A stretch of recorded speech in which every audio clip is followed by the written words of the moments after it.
Hey, this is Enaa, and I didn't come here to die, but to fight for the rights of the working class.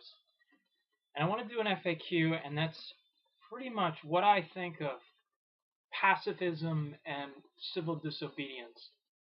I know they're not quite the same thing, but I'm just going to handle them together. You'll bear with me. So, civil disobedience, you engage in acts that break the law, but you're not really engaging in violence. You may block a street or something for as form of a protest action. You may do a sit-in in a factory during a strike, and you're not necessarily using violence in this. We can think of Gandhi's many marches as examples of that, going to the sea to make salt. And we also have pacifism, where we don't use violence to change the system. We may engage in appeals to the powerful, try to uh, provoke their moral conscience and whatnot. So, what do I think of this? I think civil disobedience has its uses. I would be the last person to say that sometimes a little spectacle may not get people's attention and may wake people up, but and depending on the situation, you obviously don't want to just go out there like an idiot, preaching armed struggle when it's probably not going to go off. But under no circumstances would I advocate civil disobedience as a long-term strategy, and I certainly wouldn't advocate the same for pacifism. Because let's look at pacifism and some of these ideas behind it. Violence is always wrong. Well, it's crap. Are you going to tell me, and I'm paraphrasing Trotsky here, who says, do we look upon a slave owner who shackles his slaves, done violently, the same as we look upon the slave who breaks them? No, you got to be some kind of scumbag to actually look upon those as equal. Those are not equal. The slave master who does it through violence, it's wrong. We condemn it. No ifs, ands, or buts. And the slave who breaks those chains, the slave who fights back, that is absolutely justified. Whether we're talking Spartacus, Toussaint Louverture, or John Brown, Nat Turner, or any of them, completely justified. You want to appeal, and the idea that you're going to appeal to the moral conscience of the powerful to change their wicked ways. Are you stupid? I'm sorry to be kind of degrading here, but are you? You want to appeal to U.S. imperialism by your moral example that they shouldn't bomb and loot other countries?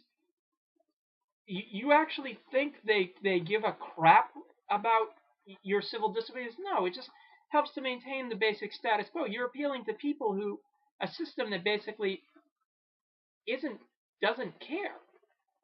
It's designed to increase profit. It's designed to do these things, and you want to appeal to their conscience? I don't get that.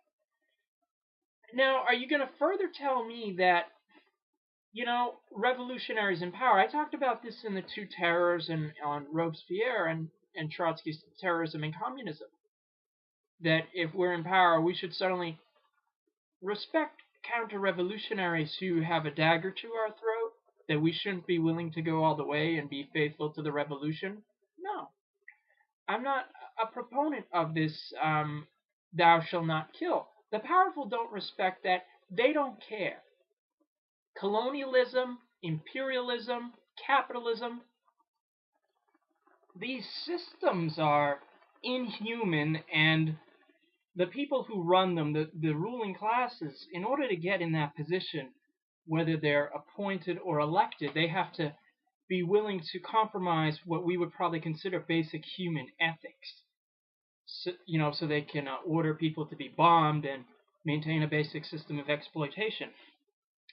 So when some people, these pacifists or whomever, say speak the truth to power, I think that is one of the most moronic slogans in the world. Here's why. You want to speak to the truth to power, as if they don't know what the hell they're doing, as if they don't know they're bombing, that they're looting, that they're exploiting people. You don't want to speak to them in that sense. You want to speak to the powerless, those who may not have a grasp on the totality, those who we should be helping to enlighten. And in order to, so yeah, at some point, civil disobedience, pacifism, it's it's no doubt an acceptable tactic, but a strategy, no. I really think that whether we're talking Robespierre, Trotsky, Lenin, Spartacus, Mao, Marx, sometimes you got to fight.